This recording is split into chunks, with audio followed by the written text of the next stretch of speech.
Assalamualaikum warahmatullahi wabarakatuh. Bismillah, alhamdulillah, wa syukurillah, ala nikmatillah, la haula wa la quwata illa billah, amma ba'du. Pemirsa, ketemu kembali dengan Kilamung Putro. Salam budaya warisan Nusantara. Pemirsa dimanapun Anda berada, izinkan saya untuk melanjutkan keterangan-keterangan saya tentang asal-usul keris setan kober dalam cerita sejarah di tanah Jawa. Pemirsa dimanapun Anda berada, pada episode yang lalu dijelaskan bahwa Panji Sumirang disambut dengan sebuah pertempuran yang hebat di sebuah rumah, yang mana rumah itu ada di tengah-tengah telaga, yaitu Panembahan Wadas Selintang melakukan penyerangan terhadap Panji Sumirang dan sahabat-sahabatnya. Padahal Panji Sumirang adalah utusan dari Ponorogo, yaitu Adipati Betoro Songgobumi. Tetapi karena keburu-buru, akhirnya Panembahan Wadas Selintang yang tidak mau mendengar keterangan dari Panji Sumirang, maka langsung melakukan penyerbuan dan penyerangan. Akhirnya Panji Sumirang dan kawan-kawannya juga melakukan pembelaan diri. Setelah terjadi pertempuran yang hebat, sampai keduanya terluka parah, yaitu luka bagian dalam, karena mereka sudah mengadu kesaktian tingkat tinggi, yaitu dengan menggunakan pusaka keris setan kober. Maka mereka berdua tentu akan mengalami cedera di dalam, yaitu luka dalam. Untung saja Singoranu kemudian datang dan melerai, dan akhirnya kesalahpahaman itu bisa diatasi. Tetapi Andoko, sahabat dari Panji Sumirang, dari 3 sahabatnya itu, maka Andoko sudah terlanjur menjadi korban karena mereka tidak tahan dengan sebuah sabetan dari pusaka keris setan kober, walaupun tidak mengenai secara langsung, hanya terkena imbasnya saja, sehingga Andoko tidak mampu menahan sebuah hempasan dari pusaka keris setan kober yang memang dahsyat. Akhirnya Andoko gugur di dalam pertempuran itu. Pemirsa dimanapun Anda berada, setelah itu, setelah terjadi perdamaian antara Panji Sumirang dan Singoranu serta Panembahan Wadas Selintang, akhirnya bisa diterima, dan Singoranu dan Wadas Selintang bersedia hadir memenuhi undangan Adipati Ponorogo, yaitu di hutan Kerindowahono setelah 3 bulan purnama. Pemirsa dimanapun Anda berada, kita kembali ke sebuah tempat di mana di saat setelah terjadinya sebuah puting beliung yang luar biasa, yang mengombang-ambingkan putrinya Sultan Hadiwijoyo, sehingga hilangnya sebuah orang yang memang dititipkan, yaitu Widuri, kemudian hilang dari kereta. Akhirnya karena situasi saat itu sudah menjelang sore hari dan tidak mungkin dilanjutkan pencariannya, maka Putri Pembayun mengajak kembali ke desa yang terdekat, yaitu desa atau Dukuh Umbul Semi. Pemirsa dimanapun Anda berada, akhirnya Putri Pembayun mengajak untuk kembali ke Pajang. Pagi itu, semua pasukan prajurit yang jumlahnya 40 bersiap-siap untuk pergi ke Pajang, tentu saja akan melewati Kali Opak. Akhirnya rombongan itu sampai di tepi Kali Opak.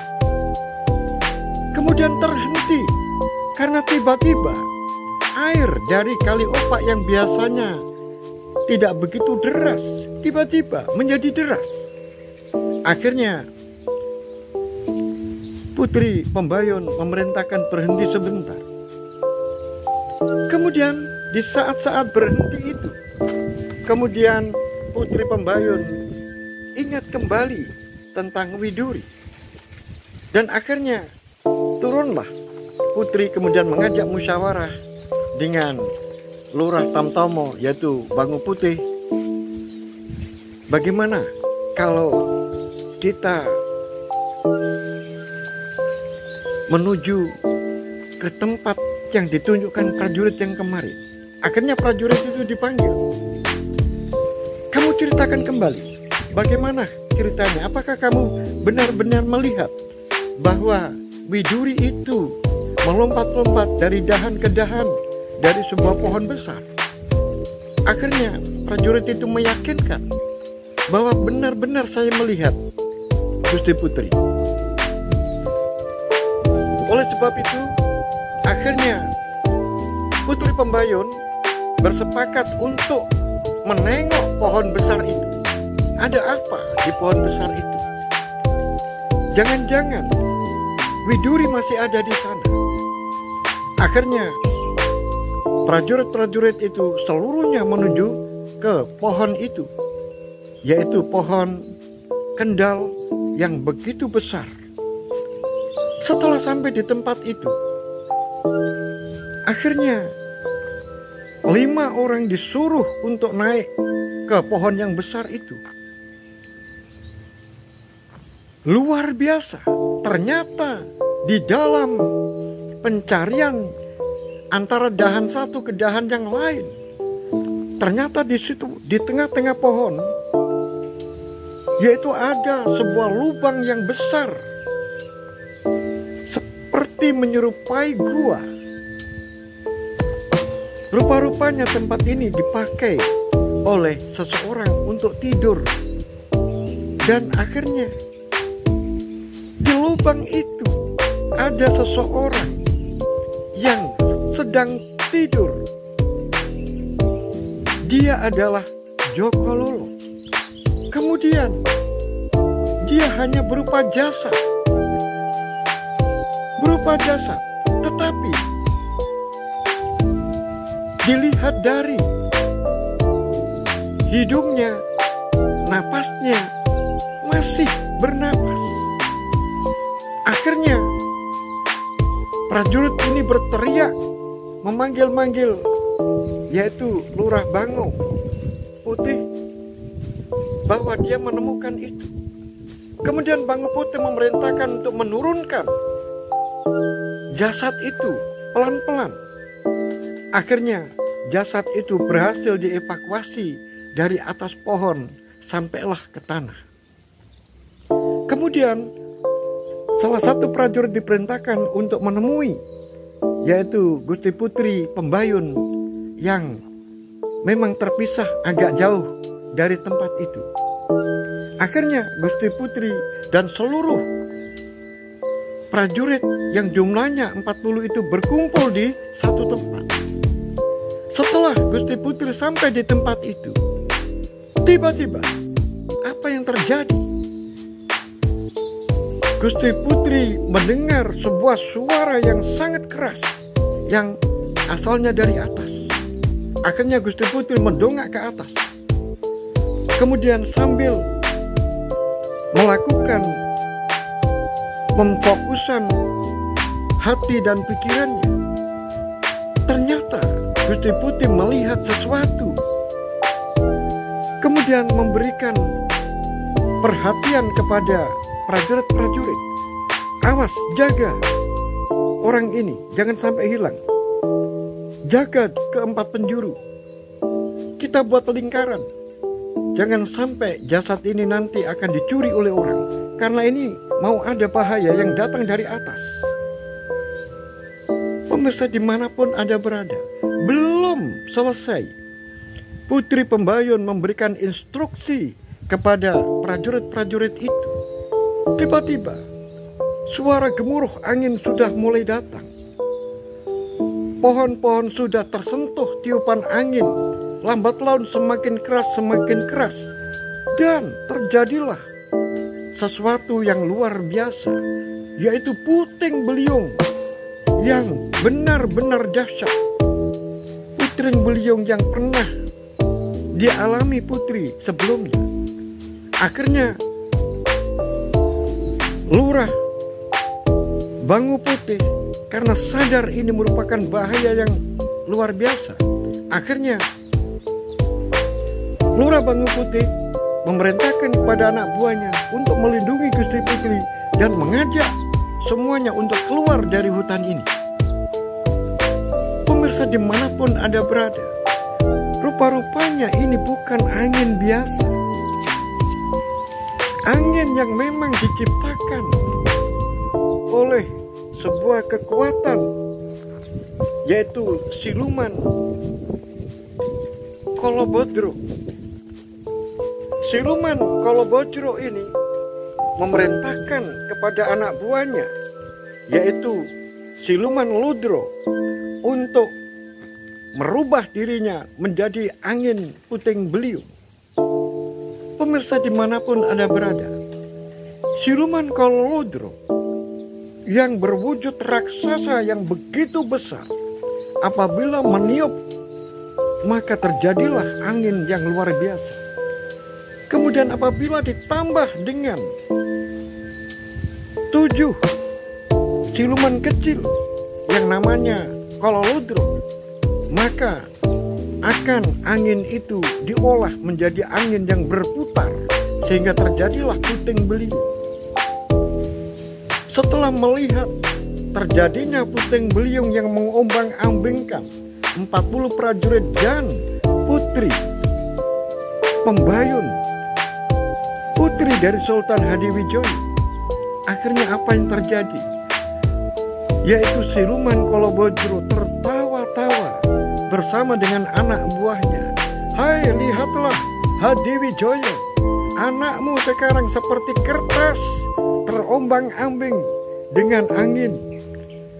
Kekuatanku ini, kamu tidak akan bisa mengalahkan kekuatanku.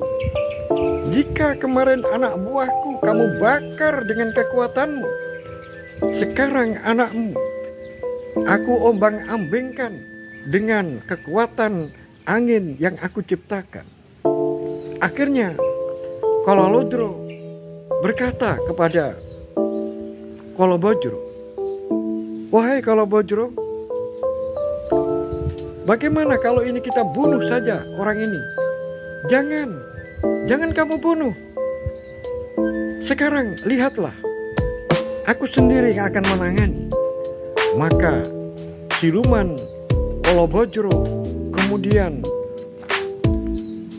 tidak meniup lagi, tetapi menyedot Putri Pembayun itu, sehingga Putri Pembayun ini menjadi seperti kertas melayang-layang dan akhirnya lenyap begitu saja.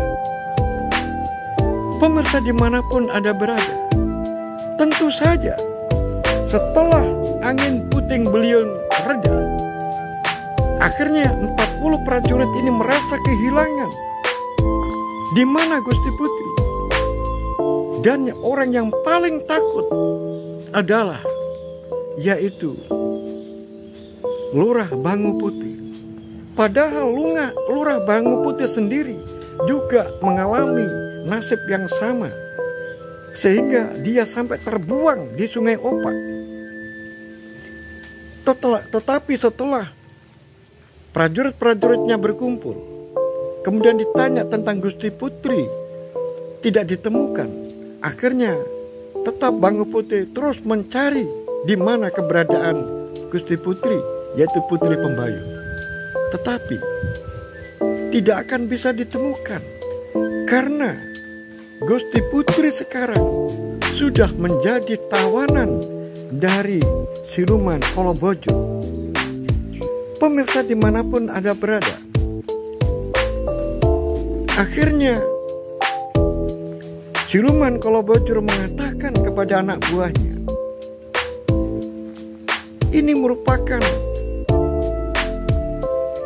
sebuah balasan dan jawaban dari apa yang terjadi terhadap Sidowini yang kemarin mengepung rumah kediaman Pangeran Loreng Pasar. Tetapi tiba-tiba Sidowini dan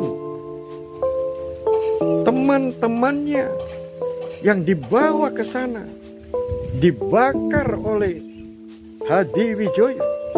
Oleh sebab itu sekarang saya balas, anaknya saya bawa ke sini. Pemirsa dimanapun Anda berada, rupa-rupanya Kolobojo ini tidak lain adalah perwujudan dari Ratu Pantai Selatan.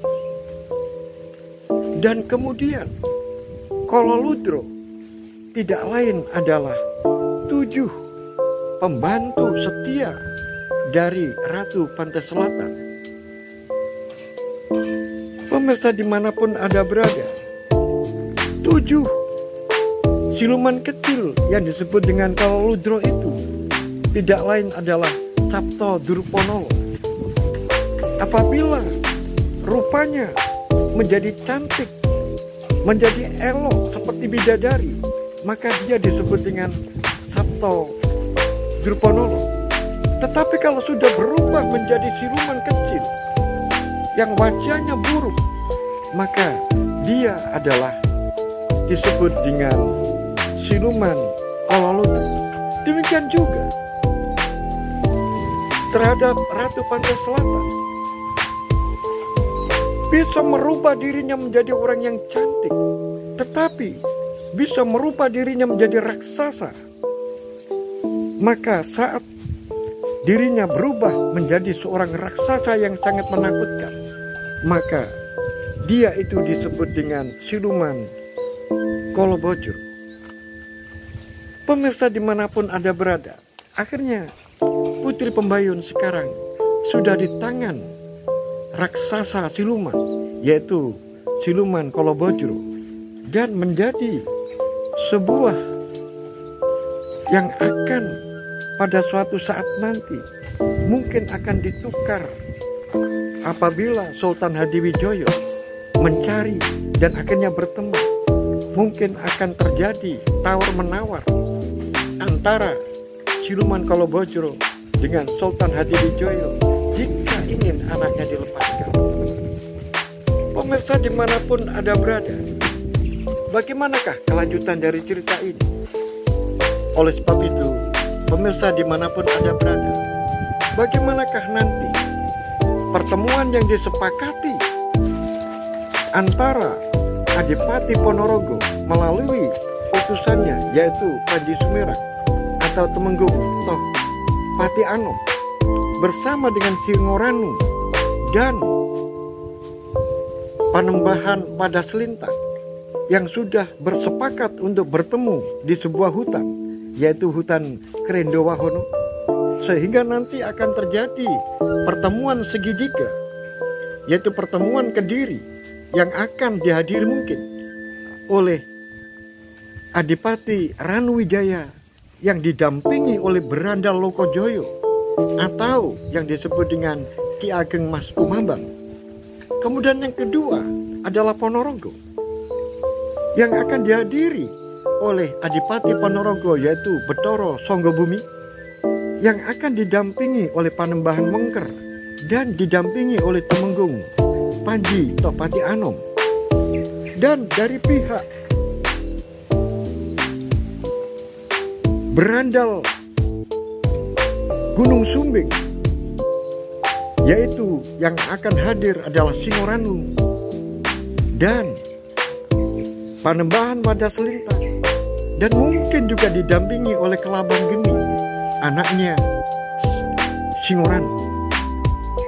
Pemirsa dimanapun Anda berada, oleh sebab itu ikutilah terus cerita ini sampai selesai. Sampai di sini akhirul kalam. Bila taufiq wal hidayah, waridha wal inayah. Assalamualaikum warahmatullahi wabarakatuh. Salam budaya warisan Nusantara.